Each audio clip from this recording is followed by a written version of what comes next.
Kentucky basketball did something tonight that we've not seen them do in quite some time. They actually clutched a game out. You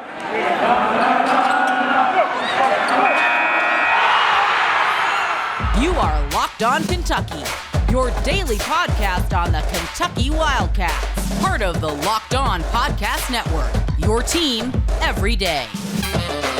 All right, what's going on, Big Blue Nation? Welcome on into Locked On Kentucky, your daily Kentucky Wildcats podcast. I'm your host, Lance Dawe, writer for Sports Illustrated for various SEC-related things. But on this podcast, we take a dive into all things Kentucky athletics. On today's episode of Locked On Kentucky, we are going to be recapping Kentucky basketball's victory in overtime over the St. Joe's Hawks. A bit of a stressful game, but we're going to get to the positives and maybe some of the negatives from this one. Overall, a very entertaining game nonetheless. Today's episode is brought to you by FanDuel. You can make every moment more, and right now, new customers can get $150 in bonus bets with any winning $5 moneyline bet. That's $150 if your team wins. Visit FanDuel.com/lockedon to get started. All right, so let's go ahead and get into it. Kentucky basketball victors over the St. Joe's Hawks, 96-88 in overtime. Going to talk about the good from this game, the bad from this game, and then overall looking ahead, some of the decision-making aspects of this one. I got some interesting takeaways there towards the end. But let's start here with the good in what was an overtime victory over a team Kentucky was favored to absolutely demolish. Kentucky, when they were pushed in this game throughout the end of regulation and overtime, they were able to respond. They were actually able to clutch a game out. That's my first takeaway from tonight's contest, is the clutch performance from the Kentucky Wildcats, whether it be Trey Mitchell's 2 triples there in the extra basketball we got to see in OT, whether it be Wagner there with a tough layup, I believe it was towards the end of regulation. You got to see it several moments in this one where Kentucky late was able to hang with a St. Joe squad that was determined to shoot their way back into it. We came into this game understanding the fact that St. Joe's likes to take a lot of threes. They like to jack up shots, and we also know that Kentucky is very young, and St. Joe's, while not a ton of upperclassmen, still have a very solid amount of experience, and they were able to get their shots up. They were able to stay in this one. I'm impressed with the way that they ran their offense. Some of it was Kentucky's issues. Some of it was just St. Joe's was just hitting, and there's not really a whole lot that you can do about that. But despite all of the things that St. Joe's threw at the Wildcats, this young Wildcats team, they were still able to clutch things out. I was impressed with that. We had not gotten to see that, I feel like, hardly at all last year. I'm sure there were a couple of games in there that were tight. I think the Michigan one was where Kentucky was able to actually get the game and close things out. I think there were also some drama there late in that one. But point being here, Kentucky, despite being young, was able to pull this one out, and they were able to play good enough defense in the overtime period to walk away with the victory here. The second thing I want to talk about here, as far as the positives go, is the fast break for Kentucky. They scored 28 fast break points in this one. At one point, they were outscoring St. Joe's in the fast break, and I believe it was like 22 points to 2 is what the broadcast showed. They finished with 28 points as a whole. SJU finished with 11 points on the fast break, but Kentucky got out and ran. And that's what I've said here over the past couple of seasons at Locked On, or here at Locked On, and I think it's definitely true for this year's personnel. Kentucky's offense is at their best when they are able to create some tempo and able to push the pace in transition. Kentucky, I think, finally this year not has just one, but has, I think, 3 or 4 different guys that can handle the rock and push it in transition, and we got to see all of them outside of Sheppard. They were able to cash in at various points in this one, whether it be Antonio Reeves getting behind the defense for a layup, whether it be Rob Dillingham splashing something or dishing something out in transition as well. DJ Wagner got his in this game, despite not, again, another inefficient shooting night. I would say there were different moments from different guards where they were able to really push the pace and stress St. Joe's out on defense. And you were not expecting a ton from the Hawks on defense in this one, but it was still refreshing to see Kentucky get out, do what they do well. They were not in a slump in this one. They actually shot 51.6% from the floor as a whole, 48% from deep. We're going to talk about the free throws later, I promise. But as far as what happened on the floor while the clock was running, Kentucky pushed the pace, looked really, really good. Offense is not an issue. That's another takeaway that I wrote down here. The Wildcats really do know what they're doing on that end of the floor. And if I'm not mistaken, it was either a listener question. I apologize if I'm forgetting incorrectly here. I can't remember if it was a listener question, like a bold prediction, or if it was something we just discussed here. I think it was a listener question saying that they believed that Kentucky would have the best scoring offense that John Calipari has ever put out on the floor.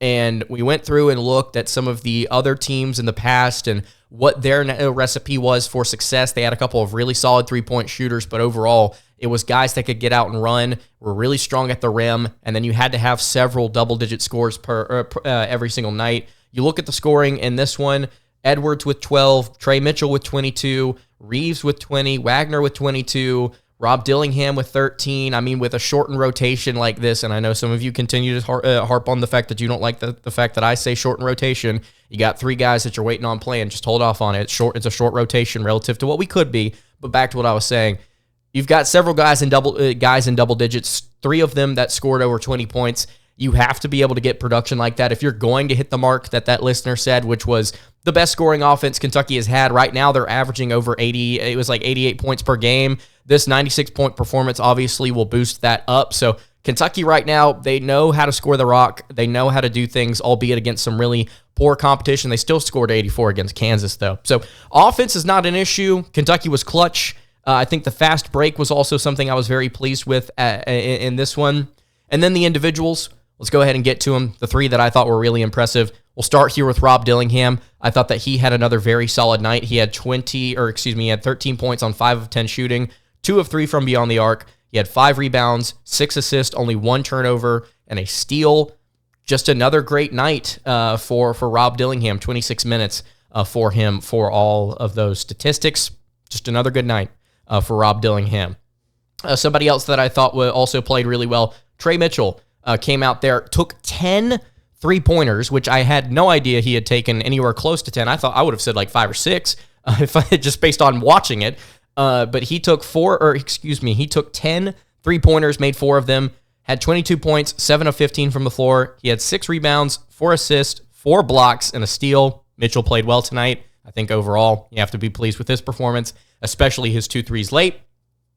And then Antonio Reeves rebounded from a very poor shooting performance against the Kansas Jayhawks. He had 20 points on 7 of 9 shooting, made all 3 of his 3-point shots, had 5 rebounds, 3 assists, and a block. So those 3 guys I thought played very well for Kentucky.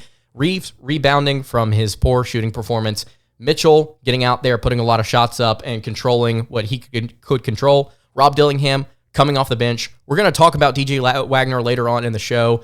I think that those 3 guys impressed me the most. I'm very pleased with Wagner scoring 22 as well. I want to continue along here in this recap, kind of talking about the good. I want to dive into some of the bad things. Maybe we saw some of the neutral things as well that we saw from the Kentucky Wildcats. Before we get into that, though, I want to tell you guys about our friends over at listening.com. College students, you need to listen up because there is a new incredible app called listening.com. It can take any academic paper, PDF, or class material, and it can turn it into an audiobook. It can read math equations, technical words, and complicated documents. It also knows how to skip citations, footnotes, references. It lets you jump straight into the chapter or section you want to listen to. And it even has one-click note-taking buttons where it automatically puts the last 10 seconds into a notepad, so you don't have to type up notes while you listen. It's really awesome. It's really convenient. If you're out there in college, you know how stressful it is sometimes to try and cram all of your work into a week, maybe even a day, whenever you're trying to get done here before the end of the semester.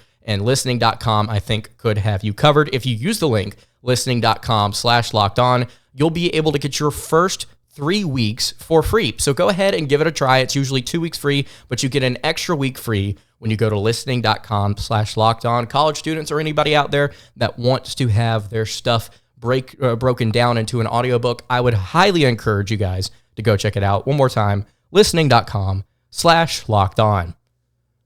All right, continuing along here on the Monday edition of Locked On Kentucky, second Monday edition of Locked On Kentucky. Lance Dawe hanging out here with you. If you have not subscribed to the show already, I would really appreciate it if you went ahead and did so. If you have not subscribed, whether it be on YouTube or on your podcast feed, please join the ride. It's going to be a really fun season here, a very fun game tonight. I understand some may be a little frustrated, but I think overall I'm feeling pretty decent coming out of this one. Kentucky got the win. You got to be able to teach some things in this game. We're going to get to that later on in the show, but I'm pleased overall. That being said, let's get to some of the bad things that we saw against the Hawks. I think the first thing you have to point out here, it was a lackluster night for defense on both ends of the floor, I should say, because St. Joe's didn't do a whole lot of that themselves. But lackluster night for the Wildcats on the defensive end. You've got to have better performances against screens. I understand that the big guy that they had down low, the French dude, I mean, he was putting in work, was not the best scorer. Obviously, Mitch missed that free throw to give St. Joe's the lead there towards the end of the game. But you've got to be able to control stuff like that better, the way that St. Joe's ran their offense, finding guys open, setting these really hard screens. I understand that Wagner and those guys are doing a really good job of fighting through those. They struggled tonight against a bigger body, against a more physical presence down low, I guess I should say. And they couldn't execute. It led to some open shots. Sometimes Kentucky sagged off when they should not have. Sometimes Kentucky struggled rotating, and it left some guys open in the corners for shots that really did hurt. It was just, again, I keep using the word lackluster. Kentucky, I think, can play better than that, but it was not what you wanted to see. Part of it, like I said earlier in the show, part of it was St. Joe's just simply hitting some of their tough shots. And sometimes that happens. Sometimes you have to live with it, and sometimes you have to go out there and score some points of your own, of which Kentucky knows how to do, so it's not necessarily an end-of-the-world situation whenever you're playing a team like this. How do you respond, though, whenever you are going up against a much better offensive team that has the talent to run with you and has the talent to not just tie things with you, keep it close, but also has the ability to take away some of your offense, maybe gain a lead on you, maybe cause some problems? Kentucky's got to be able to figure that out, play better on the defensive end consistently. This, I don't think, is going to be something that happens every night for UK, but it's just part of the growing pains, just part of a young team that also, and here's my second point, I've only got 2 negatives here, Kentucky really, really needs one of their big men back. And this is not necessarily a negative because this is not something that happened in the game. I mean, it was just the way that this game played out was, I think, just an example of what Kentucky's dealing with their roster right now. They've got 3 7-footers who are just simply waiting in the wings. 2 of them trying to get better, or get healthier, I should say, and then one of them waiting to get approved by the NCAA. I've got no idea when that's going to happen. It's a very frustrating situation with Zvonimir Ivicic. I hope that there's a decision here soon because Kentucky needs they could take just one. I think Cal said this recently. I said it like a week ago. Just one, please. If we can get one of them back, it will take a lot of stress off of Trey Mitchell. It will take a lot of stress off of this rotation, having to play Jordan Burks, having to play Adu Thiero as much. Excuse me. Trey Mitchell played 41 minutes tonight. You have to be able to take some of that strain off of these different guys, and it changes your defense up. It changes the way you want to do things when you attack on offense. It changes what you're doing at the rim on both ends of the floor, frankly. And that's not a revelation. I'm just pointing out the obvious here. But Kentucky, they just got to have something back, man. They got to have something return. I don't know the status of Aaron Bradshaw. I have no idea what the status of Zvonimir Ivicic is. We've not heard, at least I've not heard, anything about what's going on with the NCAA and whether or not they're going to approve him tomorrow or if they're going to wait a week, if they're going to never do it. I don't know what's going on there. But, man, Kentucky needs one of those guys back because it would greatly, greatly help this team. I also think, and I put this, this is my final thing here as far as like a neutral takeaway. This is not necessarily good or a bad thing. DJ Wagner shot 7 of 17 from the floor in this game. He had 22 points. He was 7 of 8 from the line. Free throw shooting. I forgot to mention that. We will get to that in a second. But Wagner, 6 assists to 3 turnovers, 3 total rebounds. He had a block and a steal in 36 minutes, had a plus-minus of 7. DJ Wagner, it's not, again, it's statistically not what you want to see. It's better than the of whatever performance that he had, whether that was Justin Edwards or him, or one shot I think he made against Kansas. I think 1 of 12, excuse me, that's what it was. It's better than 1 of 12. 1 of 4 from 3, again, not what you want. Wagner's got some issues, I guess, that he's trying to work through with right now on the offensive end of the floor, but let me tell you what's not stopping him. Anything. Nothing's stopping him from taking these shots and continuing to play with confidence, continuing to play hard on both ends of the floor. He does not waver. He has not yet, and we got to see him hit a couple of really clutch layups here towards the end of the game. Had some nice free throws to close it out.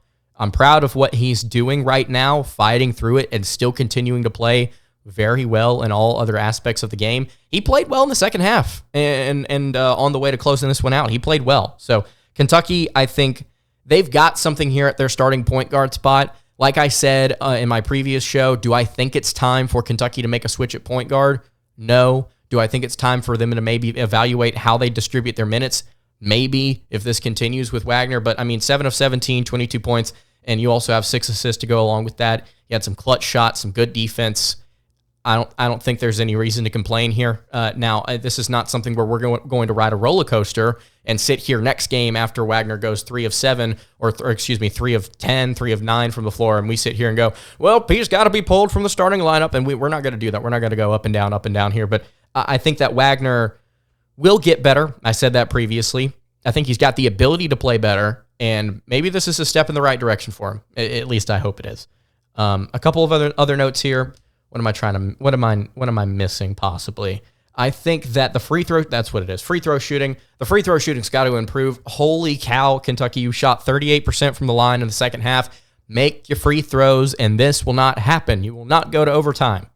66% from the line overall on the day. Make your free throws. I'm looking at you, Adu Thiero. I'm looking at you, Trey Mitchell, with a couple of bricks. You've got to be able to knock down some of your free throws.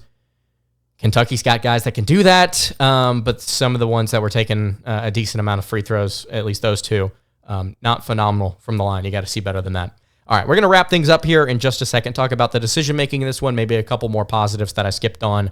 Before I dive into that, I want to tell you guys about our friends over at FanDuel. You need to score early and often this NFL season with FanDuel. It's America's #1 sports book. Right now, new customers get $150 in bonus bets with any winning $5 money line bet. That's $150 if your team wins. And if you've been thinking about joining FanDuel, there is no better time to get in on the action. The app is super easy to use. There's a wide range of betting options, including spreads, player props, over-unders, and more. So you need to visit FanDuel.com/lockedon and kick off the NFL season. That is FanDuel, an official partner of the NFL. All right, wrapping up the second Monday edition of Locked On Kentucky. One more time, Lance Dawe, hanging out with you. Sub. If you've not subbed, please go ahead and do so, whether that be on podcast or on YouTube. I really appreciate everybody that's been watching for whatever amount of time that you've been watching the show. Some of you have been watching it for almost 2 years now. Some of you have been watching it for a couple of months. I really appreciate everybody in the comments section as well. You guys are awesome. Really appreciate you being tuned in. Okay, so a couple of more things to wrap up the show. The decision-making is something I wanted to talk about here. Not having Antonio Reeves or Reed Sheppard at different points late in this game / at different points in game and in the game in overtime was interesting, I guess is the way I would phrase it. Did it work? Sure. Will it work again in the future? I don't know. Will Kentucky use the same lineup every single time they try and close out a close game? Probably not. They're probably still trying to figure that out or something, which is okay. There's nothing wrong with that. But not having either of those guys is interesting because when you look at Reed Sheppard, I think there were moments at times where he struggled defensively in this one. He also only took one shot and he missed it, but 4 rebounds, 4 assists, 5 steals, I was about to say 5 steals in 25 minutes, and that gives you a plus-minus of plus 16, which was the best out of either team. He was doing some really good things for you on the defensive end of the floor, creating those steals, had a couple of really solid ones late. Obviously, the 3 turnovers, one of them came after that steal. I'm not really concerned with those. But I like Reed Sheppard on the floor in close moments. I feel like after a few games, he's somebody that you could maybe look to. I'm not saying what Cal did was wrong. I'm just saying it's interesting. Antonio Reeves also, this may be more important than having Sheppard on the floor. For a guy that had 20 points on 7 of 9 shooting, why was he not out there at various points? He only had he had no personal fouls. Looking at the box score, he's got 0 personal fouls. He was the only player for Kentucky to finish the game without a foul. And the other guy was Eric Reynolds II for St. Joe's on the opposing team, who had 28 points. So I think that Antonio Reeves could have been out there at different points, but a bunch of clutch plays, I think, from Wagner, which is my second thing here with the decision-making. John Calipari decided to ride with DJ Wagner here in the second half. Like I mentioned earlier, a bunch of clutch plays, a bunch of solid different things, whether it be defensively, whether it be getting those clutch layups. I was pleased overall with the way that DJ Wagner played, and hopefully this is something that he can continue to build on here. And then the final thing I've got here as far as the decision-making, we talk about the way that Coach Cal tries and clutches things out. We talk about the way that Kentucky runs their stuff at the end of a game. The inbounds play to Wagner in overtime was awesome. Full stop. He missed the layup. It was a tough shot anyway. It's a good thing there that Justin Edwards was there to clean it up. I think that might have been honestly by design. But I love that. I love stuff like that. Cal actually drawing one up. Let's go. Appreciate it.